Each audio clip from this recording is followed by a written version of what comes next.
My name is Kairee Jones. I'm a senior at Orange High School, and the title of my article is Policies Are Not Always as They Seem, A Student's Perspective, written on House Bill 188. Inconsistency in the enforcement of school rules and policies can cause students mental distress, especially when the punishments given are harsh.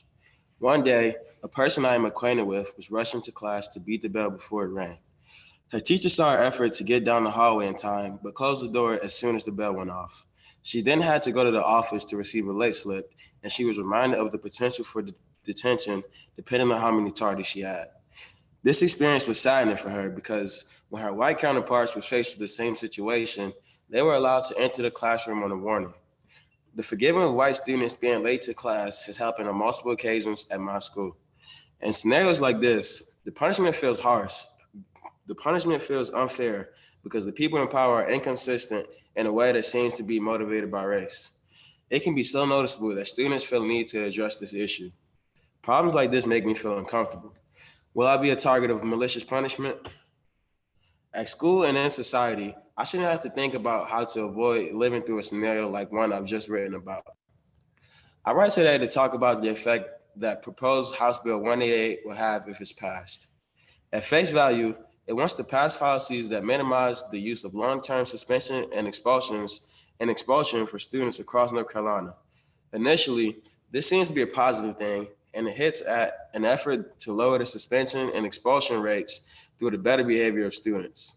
The bill will make it so that students shall only receive punishment if they commit acts that are deemed as serious violations. However, I see a future where this aspect of the bill will be taken advantage of, intentionally or unintentionally, in a way that lowers the rates at which white students are being punished while maintaining or increasing the rate at which students of colors are punished. I'll elucidate.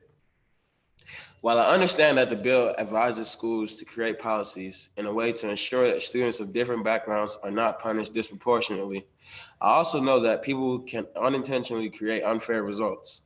People subconsciously and unconsciously enforce harsher punishments on students of color. Oftentimes in society, people of color are viewed as older than they actually are, which causes people of color to be held to stricter expectations, thus having less room to mess up compared to their white peers. We see this reality play out when we examine the media coverage of white offenders like 18-year-old Peyton Grandin, the individual responsible for the shooting in Buffalo, New York last spring, who was referred to as a teenager on the news when the media addressed his crimes against black shoppers. In contrast, black victims of police brutality like 18-year-old Michael Brown Jr. are treated and viewed as an adult, either consciously or unconsciously. In the case of Michael Brown Jr., this treatment resulted in his death. People create these biases in their subconscious through their negative interpretations of experiences with people of color, especially black people. And our schools are not immune to this reality. Black students, along with students with disabilities, are disproportionately punished at a higher rate than their white counterparts. The 2020 Arnold Family versus Barber Hill Independent School District court case highlights this experience. In this case, black students KB and DeAndre attend a school that had hair policies that were meant to be followed by all male students. No matter how much they tried to make sure the policies were being followed by doing things like pulling their locks back with hair ties to ensure that their hair did not extend beyond a certain length. Assistant Principal Ryan Rodriguez removed KB from class at least once per week to ensure his locks complied with the hair policy. This created the feeling of being targeted simply because he was a black student. Black students were 3 times more likely than their white peers to lose at least one day of related to instruction to hair-related in-school suspension. And this case serves as an example of how I believe the policies of House Bill 188 will be enacted. The effects of having to undergo a harsher punishment can be detrimental when thinking about a student's grades, severely putting the student in punishment at a disadvantage.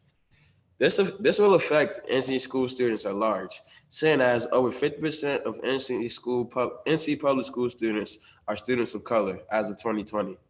Students of color will be put in a position when their violations may be exaggerated, subjecting them to being punished severely at a higher rate due to the conscious and unconscious biases of people in said position of power. Is this a life we envision for the future, for our children? It's important to spotlight Bill 188 and its potential uses for evil. We need a society where students are safe and fully allowed to learn and experience without being exploited and tyrannized. I do not want to envision a future where most school students of color have experienced or know people that have experienced harsher punishments than white students.